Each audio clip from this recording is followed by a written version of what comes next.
fans, welcome to the Super Eagles Watch podcast powered by Hotspots, the official media partners of our darling Super Eagles. And of course, today is a packed episode. My name is Victor Godfrey, and I have with me a special guest. Before I roll out the red carpet and introduce him, I'd love to remind you that you can be a part of our conversation on social media. I am talking about X, formerly known as Twitter, Facebook, Instagram, and YouTube. Now, please don't forget to do two things. First things first is to either follow and subscribe, but most importantly, make sure you put on that notification bell for our YouTube videos so you will know when we drop our latest videos. Now, for you, it's just a simple click, but for us, it goes a long way to show that you love and support the Super Eagles of Nigeria, but most importantly, you love Nigeria football. You love the Nigerian football, all right? Now, we do have with us a great man.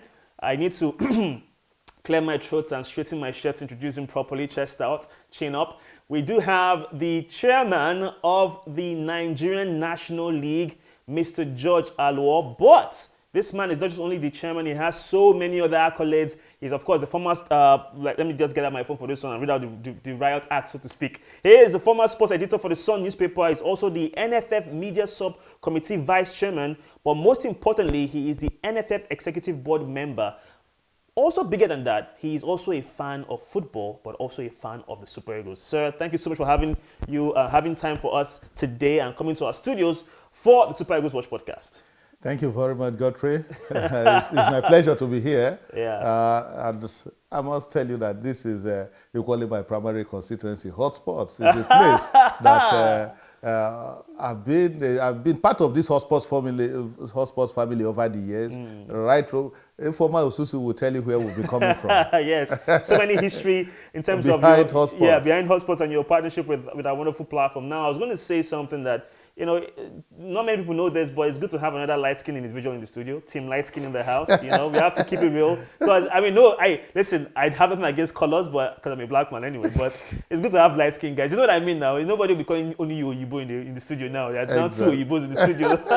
Okay, so let's get to the business of the day. Obviously, like I said before, you love the Super Eagles of Nigeria. You are also a very big part of what is making us grow as a national team or as a nation in terms of our football, grassroots football, like it's called. You're a member of the executive committee. We need to hear it from you now with clarity. Former manager Pesero was given a target of getting to the semi-finals of the last Nations Cup in Côte d'Ivoire. What is the set goal now, either long-term and or short-term, for our new manager, Finidi George? Thank you very much. Like you said, during the Nations Cup, so many people ahead of the Nations Cup called for this NFF to sack Pesero. You remember then? Yes. But we had so many challenges on what to do with Pesero. One, if you sack him, we'll go back to the era of what we had with Genetroa. You begin to pay compensation and all of that. Then we now said, okay, why don't we give this man a second chance? But with just one condition, that he had to take a pay cut. And he agreed to take that pay cut. He was getting as much as $70,000 per month, but he agreed to a pay cut of $50,000, and he was determined to get the job done in the Nations Cup. And hey, he worked very hard.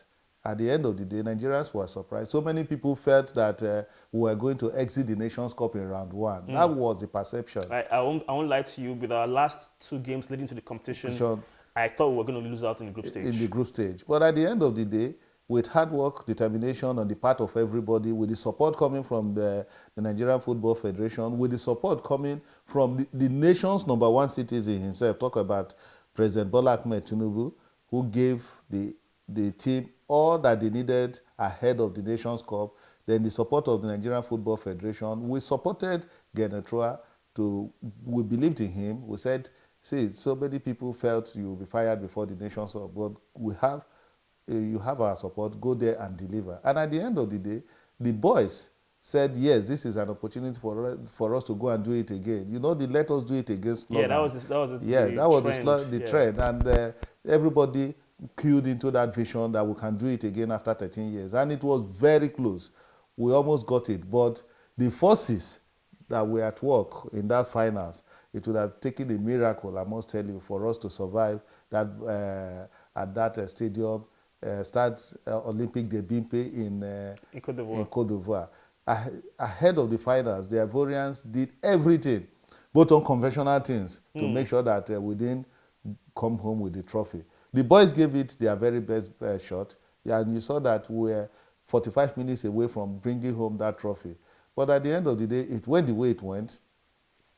Silver was not a bad effort on the part of the team. So we are not talking about, that is history. Yeah. We are not talking about Finidi George. Goals, yes. Yes. Let me start by saying that Finidi George got this job purely on merit. Okay. He has been assisting Pesero. So this is an opportunity in the area of continuity for us to see what he can do. He is in the class of 1994, one of the best Super Eagles set. He has played at the World Cup 2 times. He won the Nations Cup with Nigeria.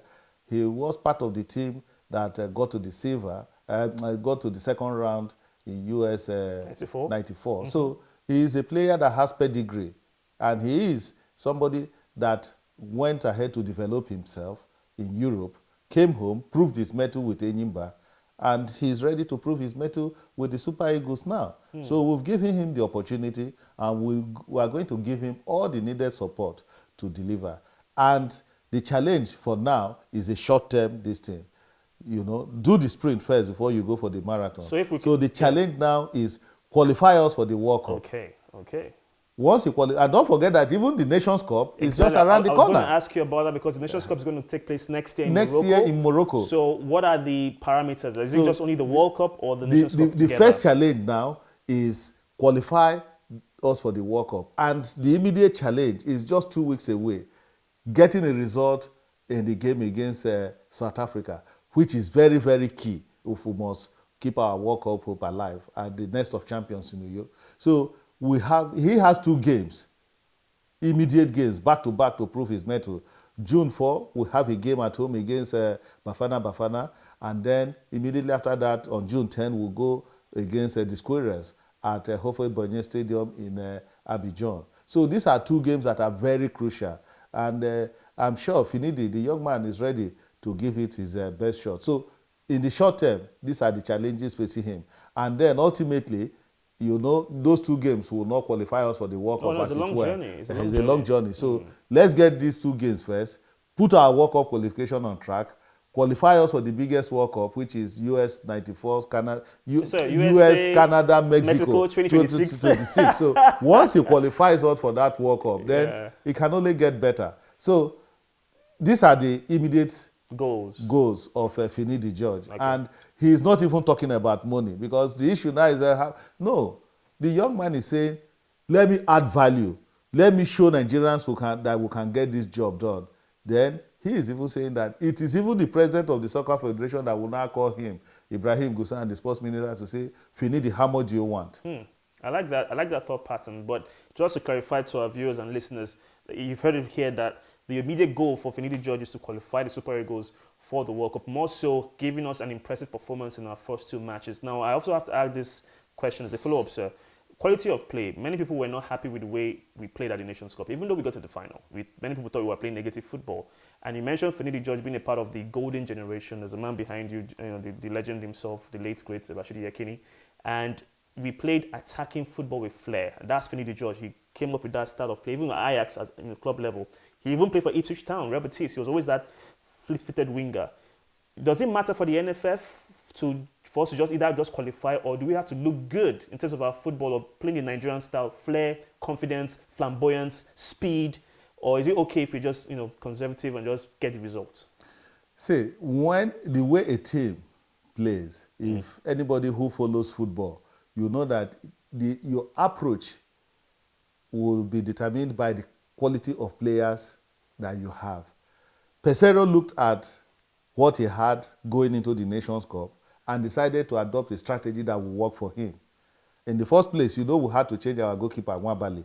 We brought in Nwabali to take the place of Zoho. He felt that at that point in time, Nwabali was the best for him.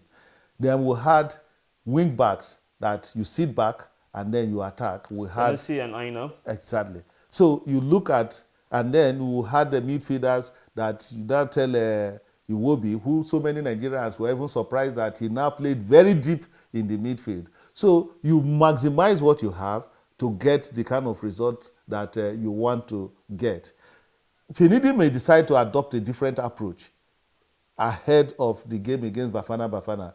But at that point in time, Peseiro felt that the strategy to adopt was sit back, do the necessary counters, and then get your result. results. But no, the reason why I'm asking that question is that, as we all know, football nations or football teams have a playing style.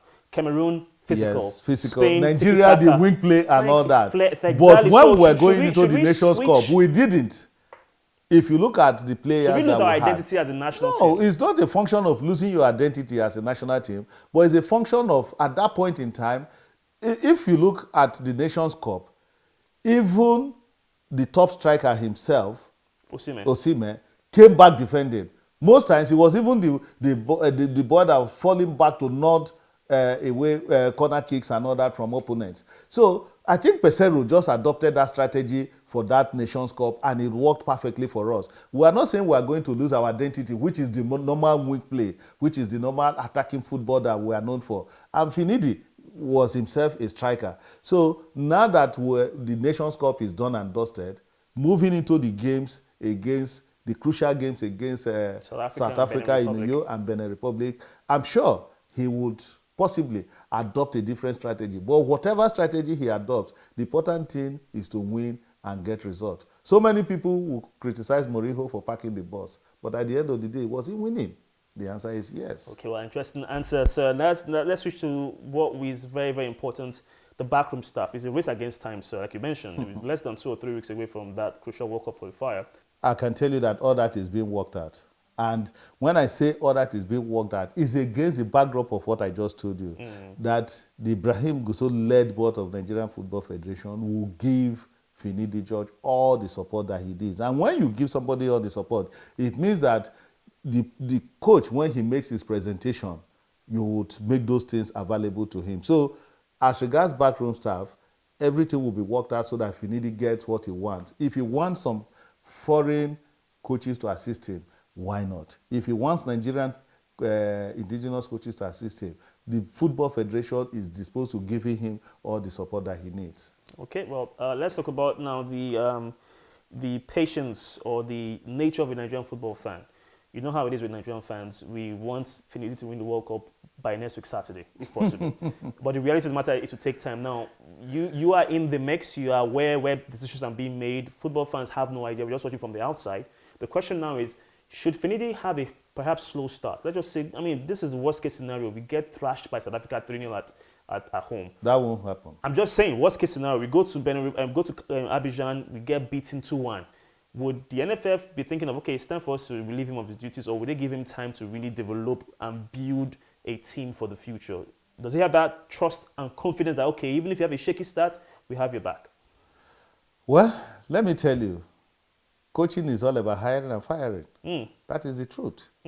And when you talk about developmental programs, you don't talk about developmental programs when it comes to the national team at that level. You talk about that at the youth level, under 17, under 20, and all of that. When you are at the Super Eagles level, what Nigerians expect from you is result. And Finidi knows that much. So, but is that, I mean, like you mentioned, as much as we hire and fire, you also have to understand, I mean, you know this more than anybody else. You can have a bad day in the office. Let me tell you, yeah, Nigeria lost out of the last World Cup to Ghana in Qatar. We were not part of Qatar.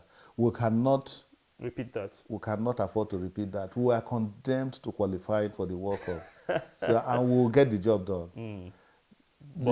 Everything. The good thing is that everybody is on the same page talking about qualifying Nigeria for the World Cup. The sports minister is giving the federation all the needed support. The NFF is working hard to make sure that this happens. And Finidi himself knows that he has to write his name in history. So, good a team. The first 2 games, we eventually did not lose them, but we got draws from them, which were not good enough. But this time, we just have to get the job done. And the South Africans were already psychologically ahead of them because we dealt with them at the Nations Cup and they won't survive in New York. Okay, so basically, Finidi George is walking a tightrope. He could lose his job if he doesn't do a good job in terms of the Let's cricket. not even think about that. Okay. Oh, hey man.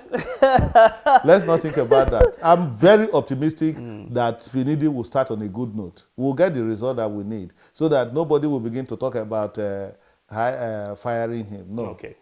Hopefully he gets the job done because, like you said, a lot is on the line for us qualifying for the World Cup. I for one want to be at the World Cup to watch my Super Eagles. So You can say that they again. need to qualify. And the world is waiting to see the Super Eagles qualify for the World If Cup. nothing else, our jerseys in sell so much. US 94, Yeah. we were the most second when it comes to entertainment football. We were on the verge of beating Italy, if you remember. Yes. Until that It was late just loss of immaturity, concentration and all of that. Yeah. So Inexperience, I should yes, say. Sorry. so we definitely will have to go back to US, whether we are in US or in Mexico or in Canada, but we'll have to show the world that Nigerian football is top notch. All right, good stuff. Now, so the concern, like you mentioned, is all about qualifying for the World Cup. And should the camp open on the 1st of June, it means we have less than 48 hours for the game against South Africa, which will be on the 3rd.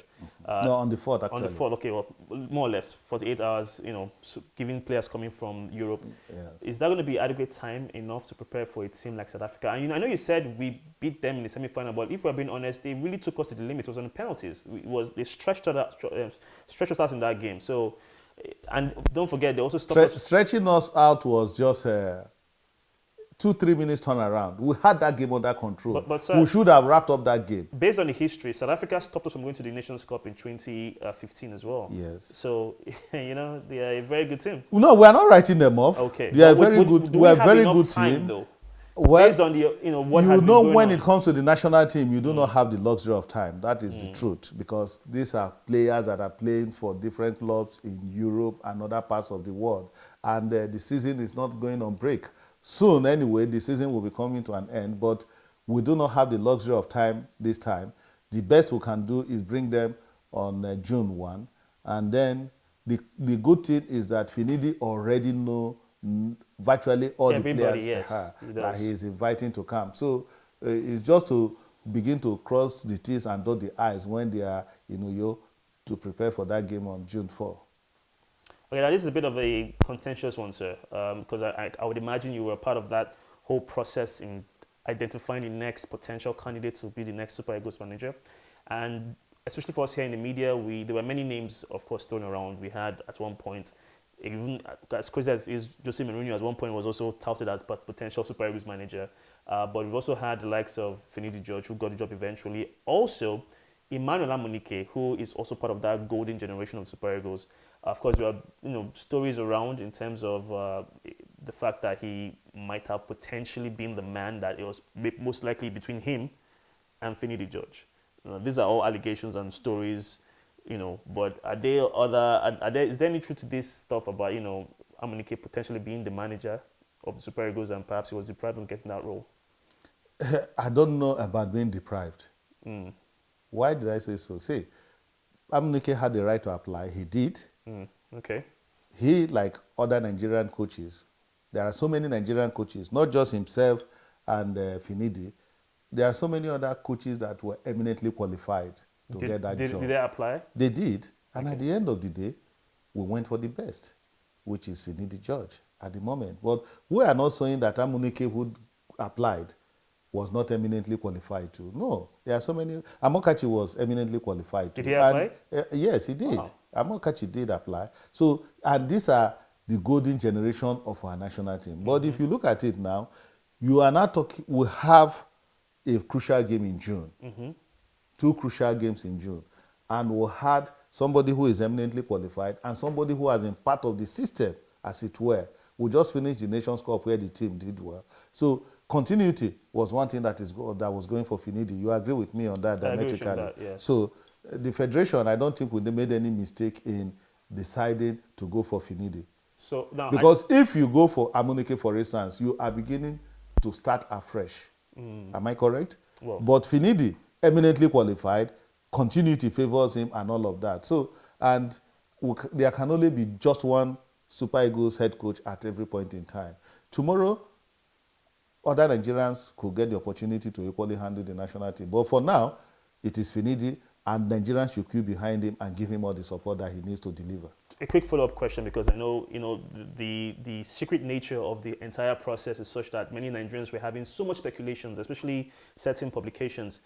If you don't mind, you just mentioned Amunike, Amokachi as potential candidates that submitted their intents to be part of the Super Eagles setup. Are there any other Nigerian coaches prominent, maybe from the list you saw, that you could recall and say, oh, by the way, Taribe West also applied to be the Super Eagles? No, like I told you, I said there are so many other people who applied, and the technical committee did their job, shortlisted those they shortlisted, and at the end of the day, like I told you, Finidi, George, even there are foreign managers who applied. Can you name any of them? But this time we decided to go for an indigenous coach. Did Javier Renard apply, the former manager of... I say so many of them. Wow. But like I said, at the end of the day, we have got a Nigerian who is eminently qualified. Nobody will say that Finidi George is not qualified to coach the Super Eagles. And like I said, there can only be one head coach at every point in time. So what took so long, sir? Why? Because this was to do a thorough job. But we don't have time, given the fact that we have a top level team. Now we have named, and even while that job was being done, there was no vacuum, because at the end of the day, the 2 international friendlies, he managed it. So, but without any assistance, sir, he did that all alone. So, like I told you, there was really no vacuum, and we equally utilize the international windows. There is no international window that the Soccer Federation has not ensured that the Eagles played in. Yes. Credit to them for organizing friendlies, because there was a time whereby we didn't used to play friendlies. So it's pretty good to have that back again as our culture. Okay, let's come back to the badge on your chest, talking about the NNL. It's something, like I told you, I have fond memories of as well, as a younger sports journalist. Now you're the chairman of the NNL, and it's the second tier of Nigerian football. Many football fans actually don't even know of the NNL, to be honest. They know of the MPFL, they know of the big teams, Ayimba, Rangers, ETC, Kano Pillars, but they don't know of the teams that are in the second division, the second tier of Nigerian football. You have that task of, taking care of that side of Nigerian football, the development, like you said, the grassroots, take the next generation from the NNL to the Super Eagles potentially. How are you handling this task, sir? It's a lot of challenge. Let me start with that. And the Nigerian National League, we pride ourselves as the most important league. So it is a professional league. It's not really a grassroots league, as it were. NNL is the second tier league. For our fans, those watching us, let me say that NNL is just like the championship in England okay. And the Italian Serie B in Italy and all of that. La Liga 2 in Spain. Yeah. So for us, NNL is a professional league, and we are the bridge between the amateur and the top flight, which is MPFL, Nigerian Professional Football League. So it is the most important league. And why do we say it is the most important? It is the bridge between the amateur and professional. And if the bridge is not solid, if Stamford Bridge, like they say in England, is not solid, it will fall down. It will fall down. So we need to make the NNL very solid. And the moment this board that I lead was named by the president of Nigerian Football Federation, we went to work. In July last year, our first challenge was to do the relegation playoff in Kano. And we did it. All the 8 clubs that came to Kano were satisfied with the kind of officiating, because the sore point about Nigerian League actually is officiating. Yes. We needed to get that right. And the first task of the present board was, we are going to get officiating right. We didn't want a situation where clubs will not be winning on the road. So that was a challenge. And we identified the fact that for you to get that done, you must be able to take care of referees' indemnities. So it was really a difficult challenge. In the last couple of years, let's say for over 10 years, the NNL has never played a league where referees got their indemnities from week 1 to the last week. But this season, we ensured that referees' indemnities was not only increased, but they got their indemnities even before they go for every game. So officiating improved a great deal. And not just giving the referees their indemnities, we monitored what was happening in every game. I personally would, before every game, call the referees and match commissioners to say, hey, gentlemen, I want good job to be done. So we monitored. I was able to go with my other board members to different venues to go and see this. Just yesterday, I was in the game between Inter Lagos and Ijebu United because it was a very important game. Ijebu United needed a win. Inter Lagos needed a draw. And the referee did a fantastic job at the legacy pitch because it was a simultaneous game. So at the end of the day, the 8 teams that qualified from every conference are just the very best. And we made sure that nobody complained that he is being frustrated out, especially the privately owned clubs. Because the bane of Nigerian football over the years, not even now, right from when I was in secondary school, the days of Abiola Babes, Leventis United and all that, was the fact that at some point you say that you are being frustrated out. We don't want that to happen. People are investing their money in football. And once you invest your money in football, you must get return on investment. And don't forget that football is big business. So we need to take this game to the people. We need to take it to corporate Nigeria. And the only way we can do that is to ensure that the officiating is good. We get it right in the area of officiating. We get it right in the area of security. We get it right in the area of making sure that we put it to the public domain. There is no game played in NNL this season that was not streamed live by the clubs. We are not on regular temperature, but their media team. Yes. And I get reports from different parts of the world, from Holland, from Australia, from America, to say, oh, that you guys are doing a good job, the NNL. And we make sure that the matches were played in TV-friendly stadia. The stadia, any stadia that cannot host NPFA game cannot host NNL game. Because we ensure that matches before now that were taken to even schools, no NNL game took place in any institution, no matter how good the institution may be. So we've done a lot within one season to ensure that we rebrand this league. And we are happy that the season just ended. The challenge now is for us to go the next step of ensuring that we do a Super 8 that Nigerians can be proud of at Enugu. And initially, even people talked about calendar. So that's to actually determine the next people to be in the 4 teams that will be coming to NPFL. Okay. And people talked about calendar. How will NNL be able to follow their calendar? We'll follow their calendar. The first stanza finished. 2 weeks after, we started the second stanza.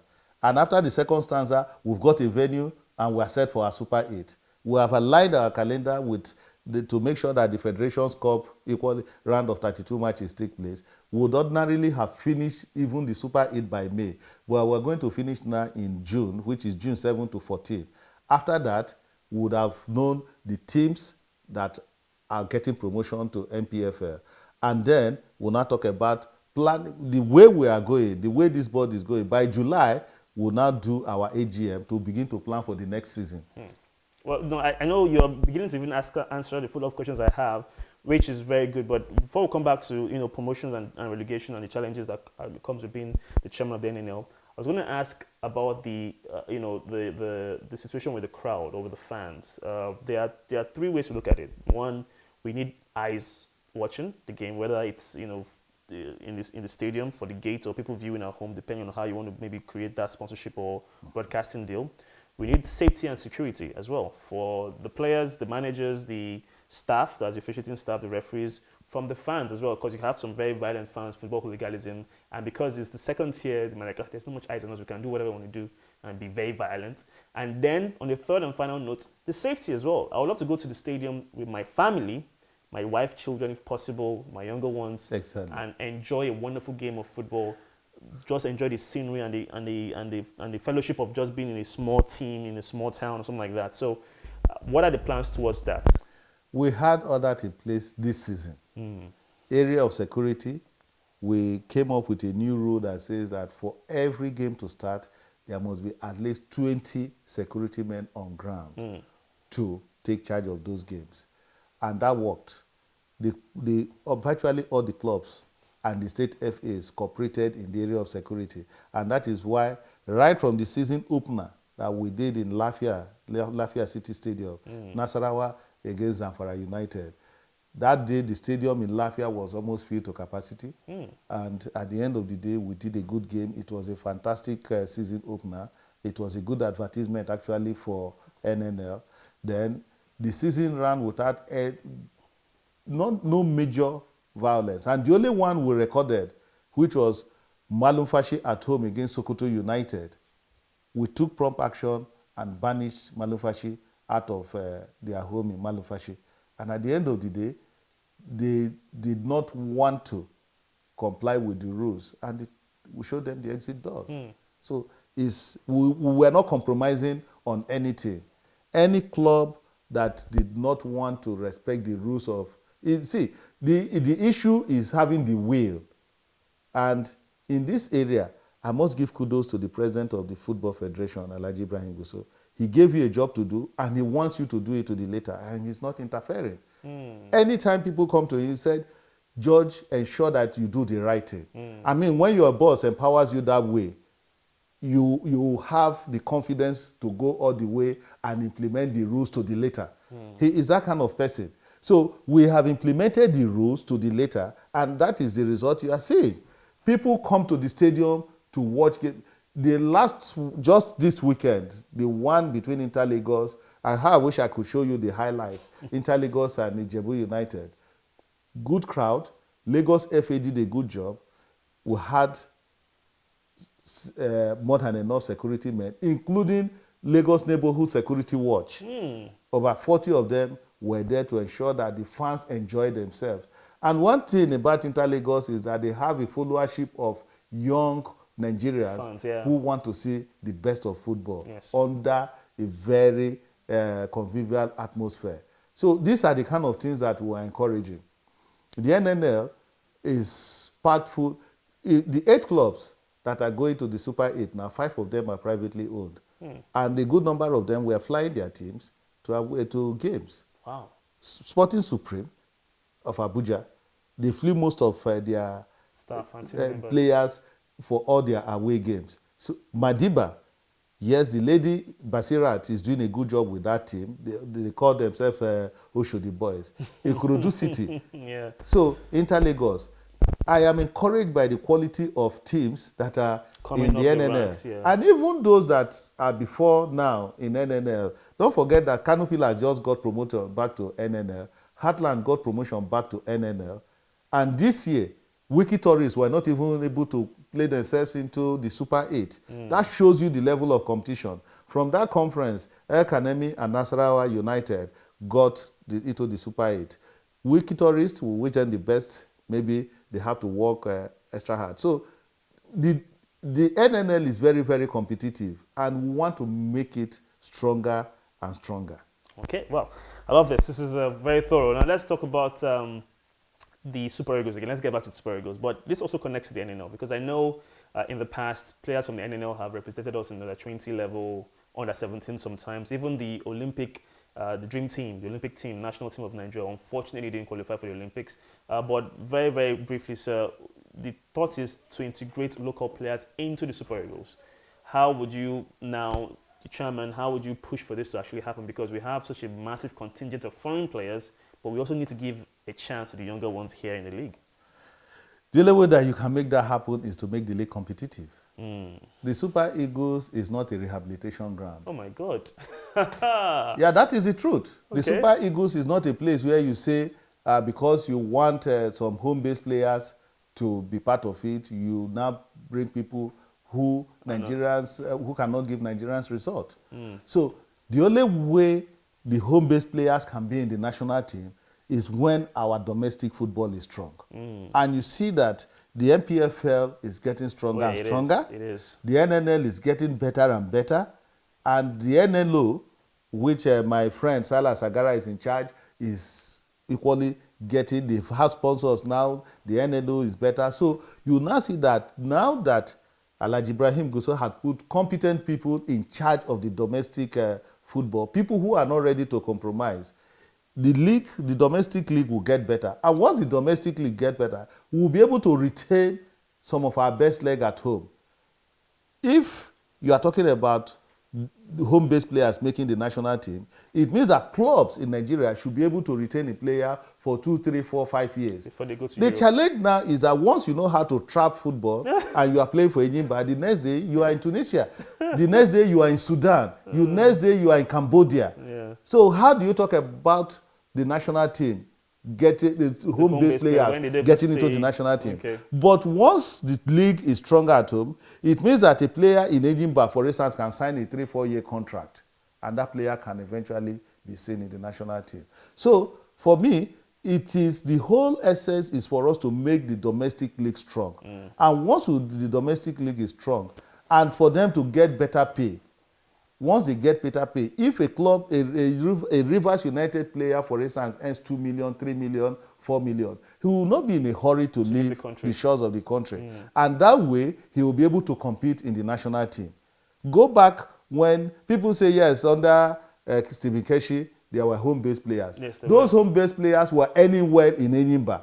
The Obina Waniris of this world, the Vincent Yamas of this world. And Enyimba was doing very well. And that was why they were able to make it to the national team. Enyimba was a very strong team. So with what Honorable Benga Elegbele is doing in NPFL, with the job we are doing in NNL, once the league gets stronger, you will see home-based players competing for shirt in the national team. So we can go on for us, but I've been told we have to go. But sir, it's been amazing having you on the Super Eagles Watch podcast. This has been an incredible conversation. Thank you so much for being a part of our show today, sir. Thank you, Godfrey. I really appreciate this opportunity. I know you should come back. At least after we beat South Africa and Benin Republic, we should have you back here on our show. By His grace, that will happen. All right. So now, guys, I'm sure you enjoyed this as much as we did. Remember to please be a part of our conversation on social media. It's all about the big games for the World Cup for the Super Eagles against South Africa and Benin Republic. Can Finidi George do it? That's the question. Please follow us on Facebook, X, Instagram, and of course, subscribe to our YouTube channel. That is very, very important. Subscribe to our YouTube channel. My name remains Victor Godfrey. I say this all the time. Be good and be safe. Keep it going as a Super Eagles fan. It is bye from us and bye for now.